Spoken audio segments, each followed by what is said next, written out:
రాష్ట్ర జనాభాలో 55% బీసీలే. కులగణన సర్వేలు వెల్లడి. ఎస్సీ, ఎస్టీ, ఓసీ ఇతరులు కలిపి 40%. సర్వే నివేదిక సిద్ధం చేసినటువంటి ప్రణాళిక సంఘం దీనిపై నేడు కేబినెట్లో మీటింగ్లో చర్చించేటువంటి ఛాన్స్. రైతు భరోసా, రైతు కూలీలకు సాయం, ఇందిరమ్మ ఇండ్లు, రేషన్ కార్డులపైన కీలక నిర్ణయాలు తీసుకున్నటువంటి అవకాశం అంటూ చూస్తున్నాం.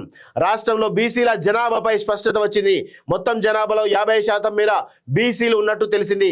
ప్రభుత్వం చేపట్టినటువంటి కులగణన సర్వేలో ఈ విషయం వెల్లడైనట్టు సమాచారం. కులగణన సర్వేకు సంబంధించినటువంటి నివేదికను రాష్ట్ర ప్రణాళిక సంఘం సిద్ధం చేసింది. దీనిపై శనివారం సెక్రటేరియట్లో సీఎం రేవంత్ రెడ్డి అధ్యక్షతన జరిగేటువంటి కేబినెట్ మీటింగ్ లో చర్చించే అవకాశం ఉంది.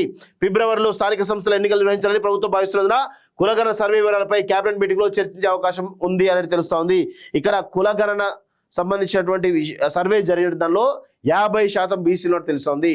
సో ఈ క్రమంలో ఈ రాష్ట్ర ప్రభుత్వం ఇప్పుడు ఈరోజు కేబినెట్ లో కీలక నిర్ణయం తీసుకోవాలి. ఎందుకంటే రిజర్వేషన్లను 33% నుంచి 23%కి తగ్గించింది కేసీఆర్.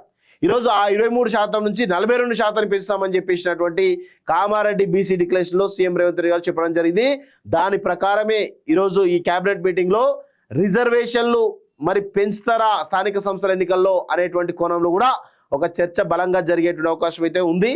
అవి రిజర్వేషన్లు పెంచిన తర్వాతనే స్థానిక సంస్థల ఎన్నికలకు పోతే బాగుంటుంది. లేకపోతే మాత్రం ఖచ్చితంగా బీసీ సమాజం అంతా కూడా ఒక్కటై ఈరోజు మీకు వ్యతిరేకంగా పోరాడుతుంది, మీకు వ్యతిరేకంగా ఓట్లు ఇస్తారనే విషయంలో ఈరోజు ఖచ్చితంగా గుర్తుపెట్టుకోవాలని చెప్పేసి కూడా మేము కోరుతా ఉన్నాం.